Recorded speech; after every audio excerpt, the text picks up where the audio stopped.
Thanks, Professor Varshney, for such generous introduction. I should begin by thanking Brown University, Watson Institute, and Saxena Center for Contemporary South Asia for this opportunity to present my views, to deliver a lecture which has had such distinguished speakers in the past that it's actually humbling to read that list. Thanks particularly to Professor Varshney for long intellectual companionship. Even when I very often have little to reciprocate.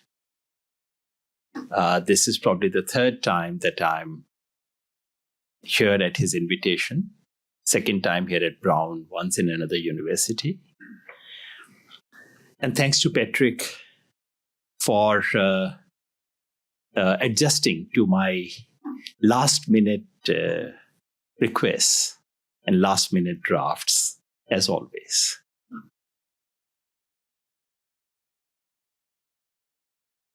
I must say that I was unsure of what and how to speak in the US about India.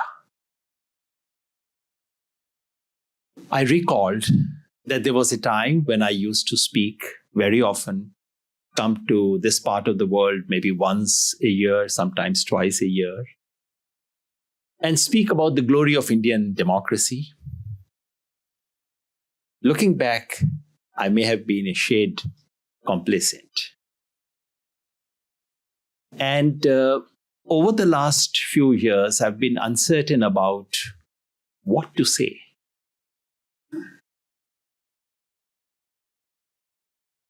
In many ways, I belong to that old tradition that Ashubhai mentioned.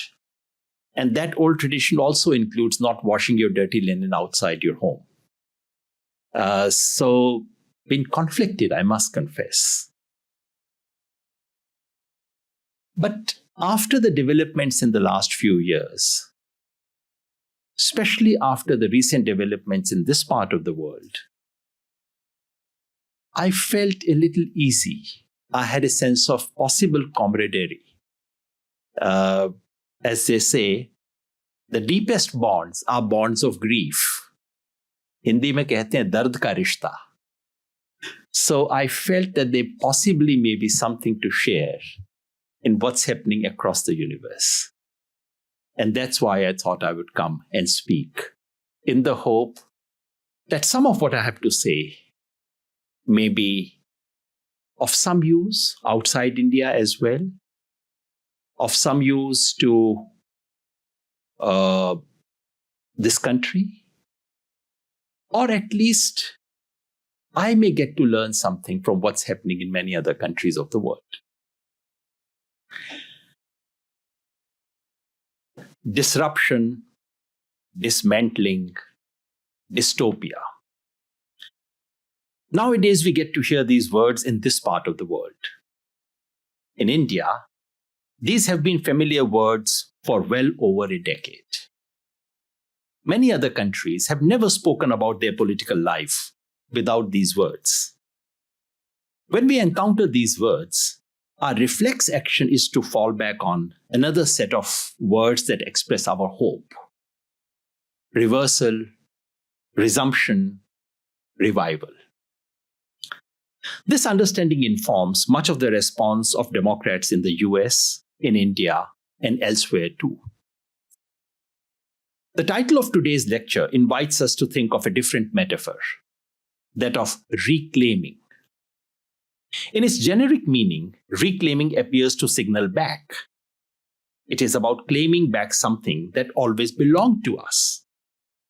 But reclamation, those of us who come from cities where reclamation is a major real estate property project would remember, that it also carries another forward-looking meaning.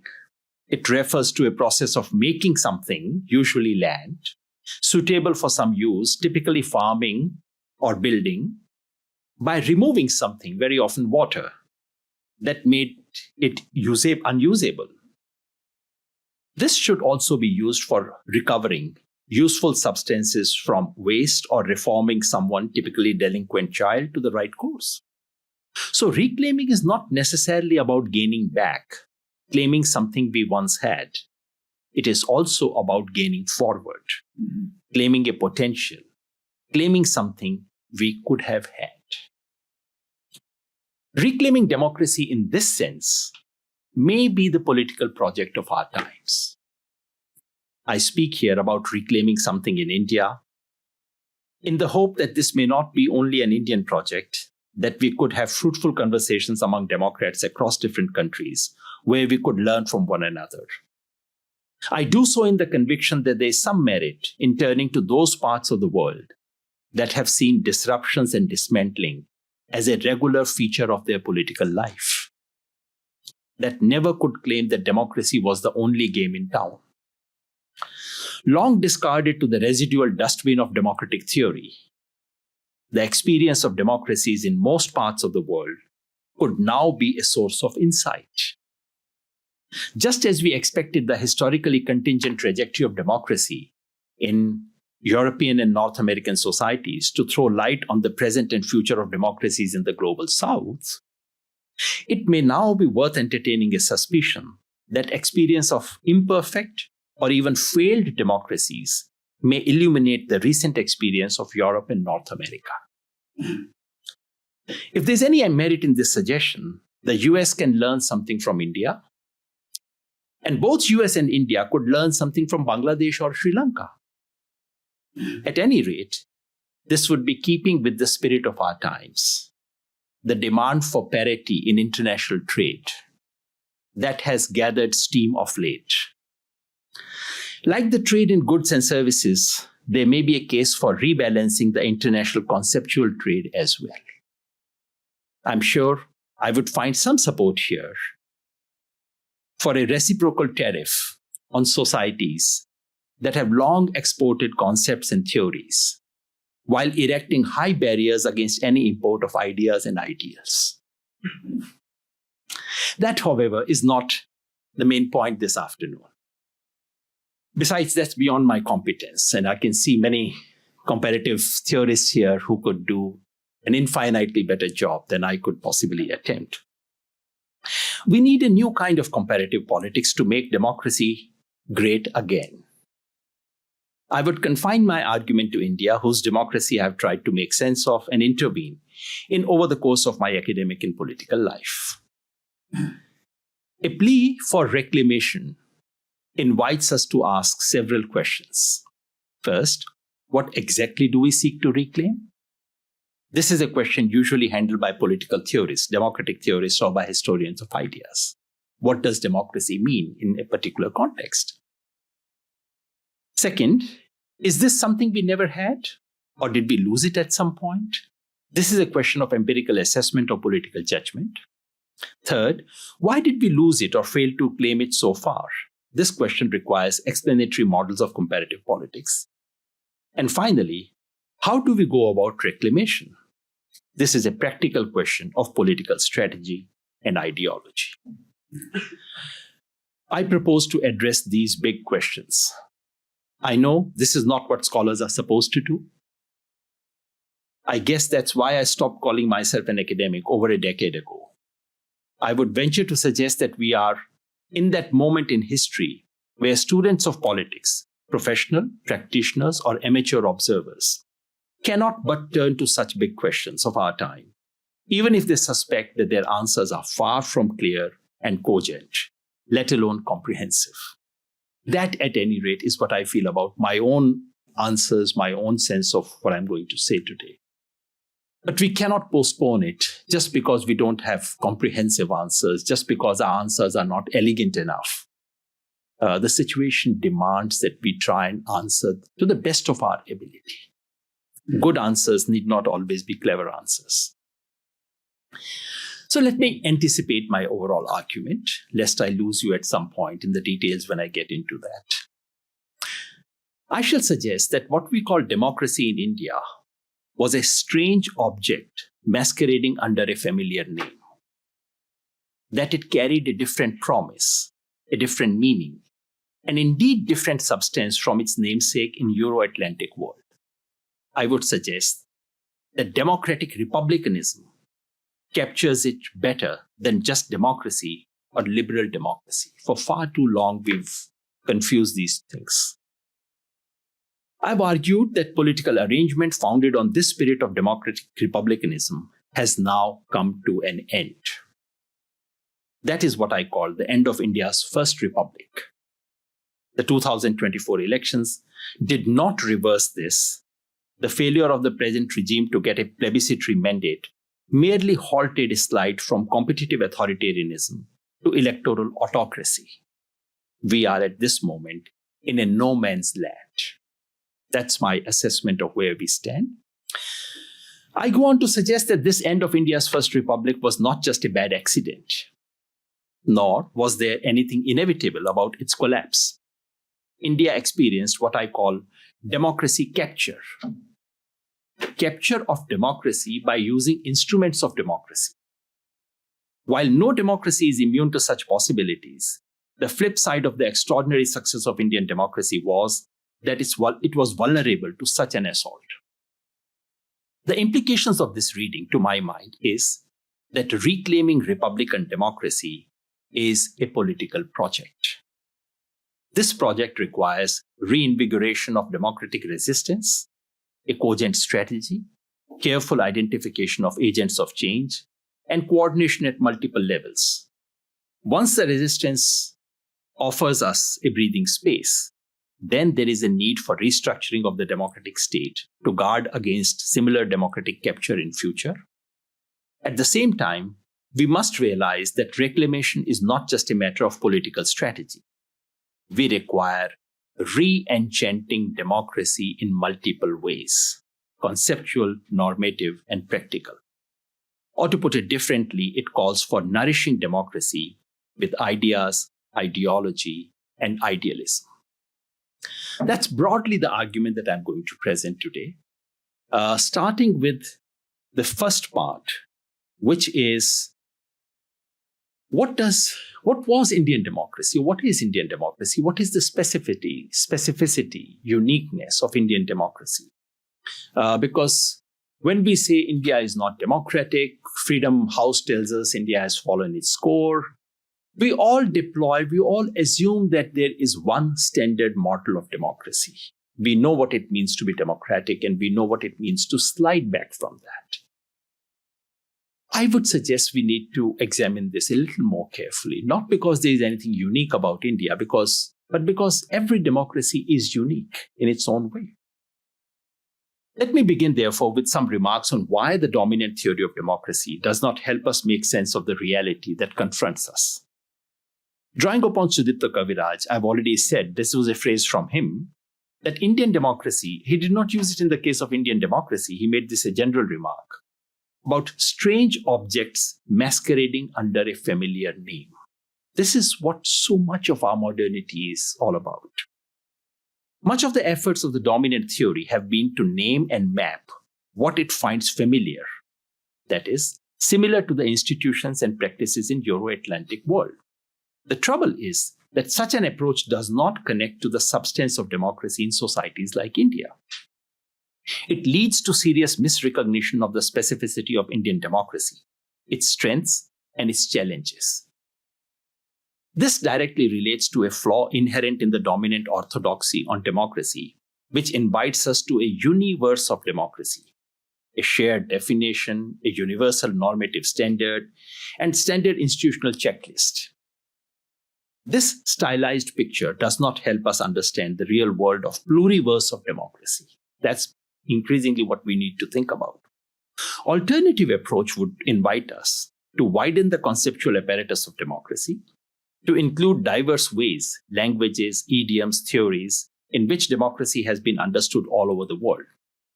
We need to enrich the normative standards embedded in the idea of democracy by taking into account the many histories and traditions of democratic thinking across the world. It follows, therefore, that we need to expand the repertoire of institutions, conventions, and practices that go into the making of democracy in societies that are often quite different from each other. The mythical story of transition to, consolidation of, and culmination into a finished product democracy, that mythical story must give way to a real history of actually existing democracies, both in the global north and the global south, to reflect their radically different experiences and trajectories. I'm not a comparativist, unlike many scholars present in this room, and cannot attempt such a revision of democratic theory. But I cannot but recall the work of two intellectual giants with whom I had the honor of working, the two persons mentioned by Professor Varshney, late Professor Juan Lenz and late Professor Alfred Stepan, whose approach could guide us in such a venture, in mapping the actual experience rather than a certain mythical story that we like to tell about how democracies are. Let me come back to India. Such an approach to making sense of democracy demands that we look at India's democratic experience afresh. There is no doubt that the ideas and institutions that constituted Indian democracy drew upon the modern Western experience. There's obviously no doubt. It was drawn from the West. The Indian constitution follows the template of democratic constitutions set in Euro-Atlantic world. Yet Indian democracy in practice is radically different from its namesakes in this part of the world. I have suggested elsewhere that the originality of Indian constitution is not like the originality of Indian classical music. It should rather be compared to the originality of the Indian cinema, or that of bread pakoda if you prefer a more appetizing metaphor, that uses a received technology to invent a new form, if not a new substance altogether. If Indian democracy is unique, it is not because of some inherent genius unique to the Sanatani Indian civilization. As Kaviraj has reminded us, this is so because modernity's universalizing tendency cannot but produce plural outcomes. This is inherent in modernity, to produce pluralities. Multiplication of modern democracies cannot but produce multiple kinds of democracies, for the simple reason that the initial condition in each society are different, the nature of modern democratic stimuli is different, and the exact sequencing of different aspects of modernity is different. This is why all modern democracies are bound to be very, very different from each other. Let's look at that in the Indian case. First of all, the initial condition in which democracy was instituted in India was radically different from that of Europe or America. Democracy did not replace a monarchy, but a colonial rule, a colonialism very different from the one experienced in the US. This society had recently discovered its own republican past by way of Ganatantras in ancient India. This, incidentally, we came to know very recently. This is not an old memory of India. Though the connect was largely in the realm of imagination.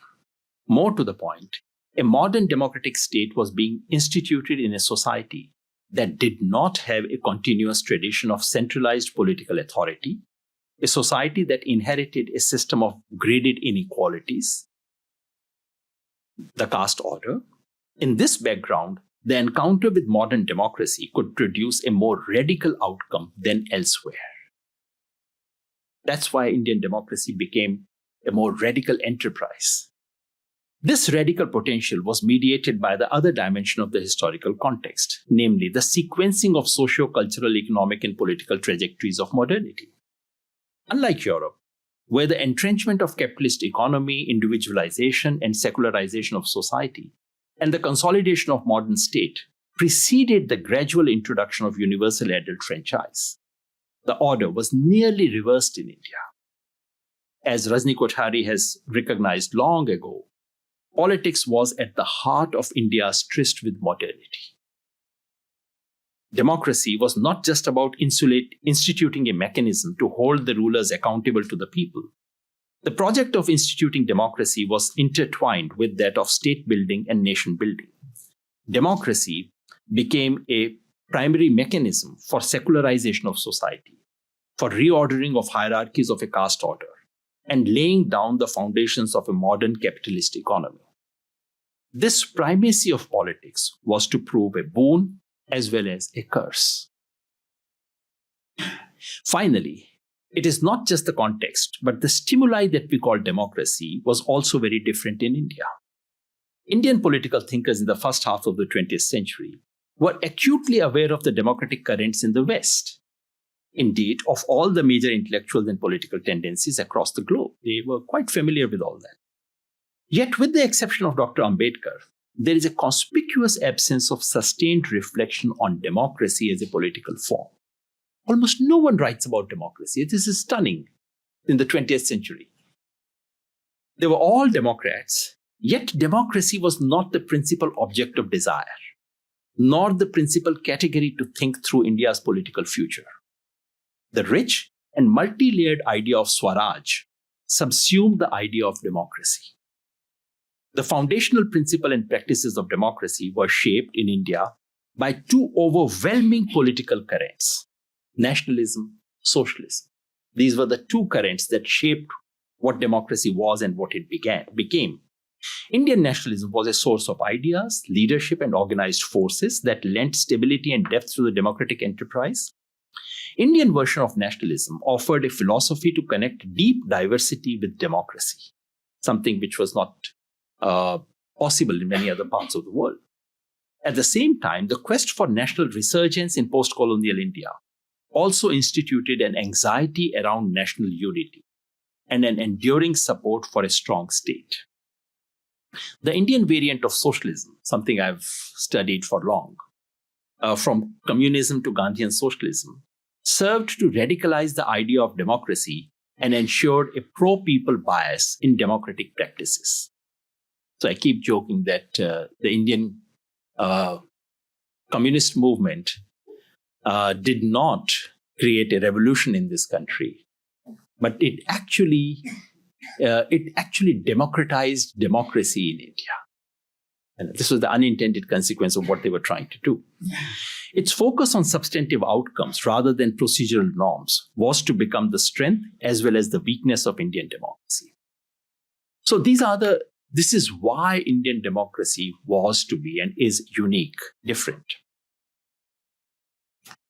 Thus, to go back to the idea of strange objects masquerading under familiar names, political arrangement that was instituted by Indian Constitution deployed the language of liberal democracy, but there was a radical disjunction between the form and substance of this Indian democracy. If you'd recall, this was actually the title of Rajni Kothari's first famous essay on Indian politics, Form and Substance in Indian Politics. Or to put it differently, the language of democracy was creolized in India. Many of the familiar ideas, practices, and institutions were redesigned or rearranged to create a pattern that was unique. Indian democracy was centered around the idea of popular sovereignty.